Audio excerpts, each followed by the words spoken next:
அனைவருக்கும் வணக்கம். Differential equation டாப்பிக்கில் ஒவ்வொரு இம்பார்ட்டன்ட் ப்ராப்ளமாக நம்ம சால்வ் பண்ணிட்டு வரோம்.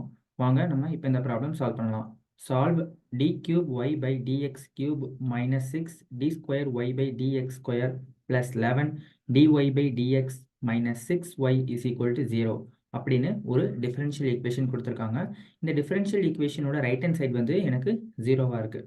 ஓகே, இப்போ இந்த டிஃபரன்ஷியல் ஈக்குவேஷனை நம்ம டிஃபரன்ஷியல் ஆப்ரேட்டர் யூஸ் பண்ணி நம்ம நார்மல் ஃபார்மேட்டுக்கு நம்ம மாற்றணும். நம்ம டிஃபரன்ஷியல் ஆப்ரேட்டருங்கிறத நம்ம என்ன சொல்லுவோம் அப்படின்னா, டியை வந்து ஒரு டிஃபரன்ஷியல் ஆப்ரேட்டர்னு சொல்லுவோம். அந்த டி எப்படி எழுதலாம்னா டி பை டிஎக்ஸ் அப்படின்னு எழுதலாம். இந்த கேபிட்டல் டி அப்படிங்கிறது ஒரு டிஃபரன்ஷியல் ஆப்ரேட்டர். இப்போ நான் என்ன பண்ணுறேன் அப்படின்னா, இந்த கேபிட்டல் டி கூட நான் ஒய்யை மல்டிப்ளை பண்ணுறேன். அப்போ எப்படி வரும்? D y by d x. ஓகேவா? இப்போ இந்த டிஃபரன்ஷியல் ஆப்ரேட்டர் ஸ்கொயர் பண்ண எனக்கு என்ன வரும்? D square by d x square. இப்போ ஸ்கொயர் பண்ண இந்த டிஃபரன்ஷியல் ஆப்ரேட்டர் கூட நான் ஒய்யை மல்டிப்ளை பண்ணுறேன். அப்போ என்ன வரும்? D square y by d x square அப்படின்னு வரும். இப்போ அதே மாதிரி ஒரு டிஃபரன்ஷியல் ஆப்ரேட்டரை கியூப் பண்ண நம்ம எப்படி எழுதுவோம் அப்படின்னா, d cube by d x cube அப்படின்னு எழுதுவோம். இதே தான் கியூப் பண்ண டிஃபரன்ஷியல் ஆப்ரேட்டர் கூட ஒய்யை மல்டிப்ளை பண்ணால் d cube y by d x cube. இப்போ நீங்கள் நல்லா பார்த்தீங்கன்னா இந்த டேர்ம் தான் நமக்கு கொஸ்டினில் கொடுத்த இந்த ஃபர்ஸ்ட் டேர்மாக இருக்குது. அதே மாதிரி கொஸ்டினில் கொடுத்த இந்த செகண்ட் டேர்ம் தான் நம்ம இங்கே எழுதின இந்த second term. Then the last term d y by d x தான் இங்கே எழுதியிருக்கோம், டிஒய் பை டிஎக்ஸ். ஸோ நம்ம என்ன பண்ணணும் அப்படின்னா, கொஸ்டினில் கொடுத்துருக்கிற இந்த ஈக்குவேஷனை நம்ம கொஸ்டினுக்கு தகுந்தப்பல நம்ம இப்போ மாற்றி எழுத போகிறோம். ஓகேவா? இப்போ வந்து d cube y by d x cube எப்படி எழுதலாம் அப்படின்னா, டி கியூப் ஒய் அப்படின்னு எழுதலாம். Minus 6 d square y by d x square எப்படி எழுதலாம் அப்படின்னா, d square y plus 11 dy minus 6y is equal to 0. ஓகேவா? இந்த மாதிரி அவங்க வந்து டிஃபரன்ஷியல் ஈக்குவேஷன் கொடுத்தாலும் நீங்கள் இந்த டிஃபரன்ஷியல் ஆப்ரேட்டர் யூஸ் பண்ணி இந்த மாதிரி உங்களுக்கு மாற்ற தெரிஞ்சிருக்கணும். இப்போ வந்து நான் என்ன பண்ணுறேன் அப்படின்னா, ஒய்யை காமனாக வெளியே எடுக்கிறேன். காமனாக வெளியே எடுத்தால் d cube minus 6 d square plus 11d minus 6 multiply by y is equal to 0. First step எழுதணும். ஃபர்ஸ்ட் ஸ்டெப் என்னது அப்படின்னா, ஆக்சிலரி ஈக்குவேஷன் ஃபார்ம் பண்ணணும்.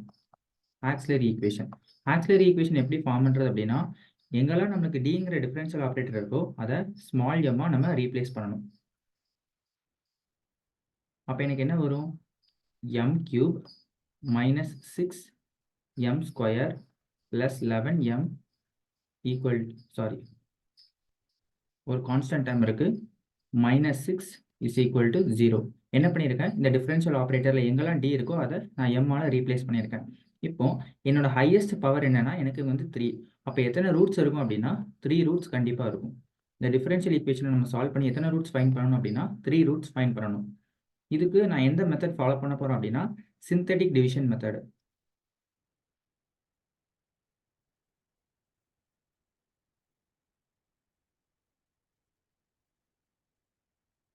சிந்தட்டிக் டிவிஷன் மெத்தட் ஃபாலோ பண்ணி நான் இந்த டிஃபரன்ஷியல் ஈக்குவேஷனுக்கு ரூட்ஸ் ஃபைண்ட் பண்ண போகிறேன். அது எப்படி அப்படின்னா, இதோட கோஎஃபிஷியன்ட்ஸ்லாம் நம்ம எழுதிக்கணும். இப்போ எம் கியூபோட கோஎஃபிஷியன்ட்ஸ் 1, எம் ஸ்கொயரோட கோஎஃபிஷியன்ட் வந்து மைனஸ் 6, எம்மோட coefficient 11, then constant term minus 6. 1 minus 6 11 minus 6. அடுத்து எல் ஷேப்ல எப்படி நம்ம போட்டுக்கணும்.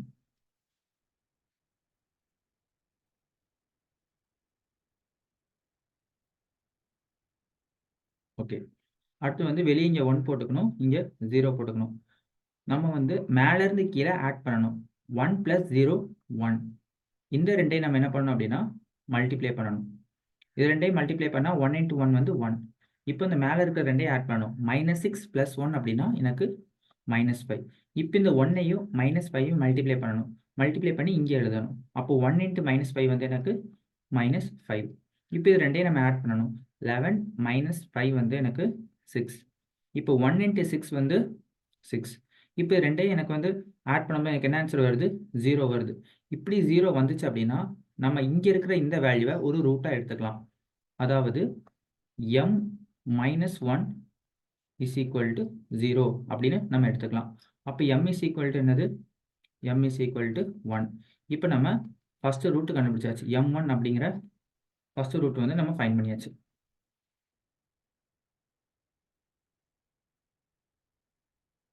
இப்போ வந்து ரிமைனிங் ரூட்ஸ் வந்து கண்டுபிடிக்கணும். ரிமைனிங் ரூட்ஸ் கண்டுபிடிக்கிறதுக்கு இங்கே வந்திருக்கிற இந்த டேர்மை வச்சு நம்ம வந்து ரிமைனிங் ஒரு ஈக்குவேஷன் ஃபார்ம் பண்ணணும். இது வந்து ஒரு கியூபிக் ரூட்டாக இருந்தது. இப்போ இது குவாட்ரேட்டிக் ரூட்டாக மாறிடும். அப்போ ஒன்று இருந்தது அப்படின்னா m square minus 5m plus 6 is equal to 0. கொஸ்டினில் ஒரு கியூபிக் ரூட் இருந்தது, ஒரு ரூட் நம்ம கண்டுபிடிச்சிட்டோம். ஸோ இது வந்து ஒரு ஸ்கொயர் வச்ச குவாட்ரேட்டிக் ரூட்டாக எனக்கு மாறிடுச்சு. இப்போ இதை சால்வ் பண்ணணும். இந்த டி ஃபேக்டரைஸ் மெத்தடில் சால்வ் பண்ணுறேன். 6 அப்போ நான் மேலே எழுதிக்கிறேன். 2 நம்பரை மல்டிப்ளை பண்ணும்போது எனக்கு 6 வரணும். 2 நம்பர் ஆட் பண்ணும்போது சென்டரில் இருக்கிற -5 வரணும்.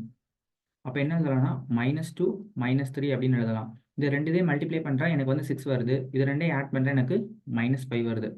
அப்போ எப்படி எழுதலாம்? m -2 m -3 is equal to 0. m -2 m -3 is equal to 0. இது வந்து ஈக்குவேஷனில் ரூட்டுக்கு 0 விட்டு வெளியே எடுத்தோம் அப்படின்னா m2 அப்படிங்கிற செகண்ட் ரூட்டோட வேல்யூ வந்து 2. அதே மாதிரி m3 அப்படிங்கிற தேர்ட் ரூட்டோட வேல்யூ வந்து எனக்கு 3. இப்போ ஃபஸ்ட்டு ரூட் கண்டுபிடிச்சிட்டோம், செகண்ட் ரூட் கண்டுபிடிச்சிட்டோம், தேர்ட் ரூட் கண்டுபிடிச்சிட்டோம். இந்த ரூட்ஸ் எப்படி இருக்குது? Real and different. ஒரு ரியல் நம்பராக வந்திருக்கு, அது போக எனக்கு டிஃப்ரெண்ட்டாக இருக்குது. The roots are real and different.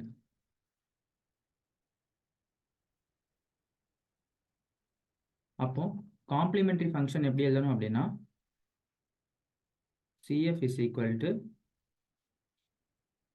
a into e power m1x plus b into e power m2x plus c into e power m3x. m1 m2 m3ங்கிறது நம்ம ஃபைண்ட் பண்ணியிருக்கிற ரூட்ஸ். அப்போ CF is equal to a into e power 1 into x வந்து எனக்கு x தான். So b into e power 2x second root, c into e power 3x இதனோட third root. இங்கே இருக்கிற a b c அதெல்லாம் ஒரு கான்ஸ்டன்ட். இப்போ பர்டிகுலர் இன்டர்வல் வந்து இந்த சம்க்கு வந்து 0, ஏன்னா ஈக்குவல்ட்டுக்கு அப்புறம் நமக்கு 0 இருக்குது. ஸோ நம்ம ஸ்ட்ரைட்டாக என்ன பண்ணலாம்? ஜென்ரல் சொல்யூஷன் எழுதிடலாம். General solution y is equal to CF plus PI. Particular interval வந்து 0. So a into e power x plus b into e power 2x plus c into e power 3x. இந்த problem அண்ணா யூனிவர்சிட்டியில் last year கேட்ட problem. So இந்த மாதிரி சிம்பிளாக தான் problem கேட்பாங்க, ஈஸியாக எழுதிடலாம். நம்ம ரூட்ஸ் வந்து எப்படி ஃபைண்ட் பண்ணுறோம் அப்படிங்கிறத பொறுத்து தான் நமக்கு காம்ப்ளிமெண்டரி ஃபங்க்ஷன் வந்து வரும். ஸோ வர ரூட் வந்து ரியல் அண்ட் இமேஜினரியாக இருக்கா, ரியல் அண்ட் டிஸ்டினாக இருக்கா, இல்லை ரியல் அண்ட் சேமாக இருக்கா அப்படிங்கிறத மட்டும் நீங்கள் கொஞ்சம் கவனமாக பார்த்தா போதும். இந்த ப்ராப்ளம் ஏதாவது டவுட் இருந்தால் கமெண்ட் பண்ணுங்கள், நான் உங்களுக்கு ரிப்ளை பண்ணுறேன். நம்ம சேனலுக்கு சப்ஸ்கிரைப் பண்ணுங்கள். தேங்க்யூ.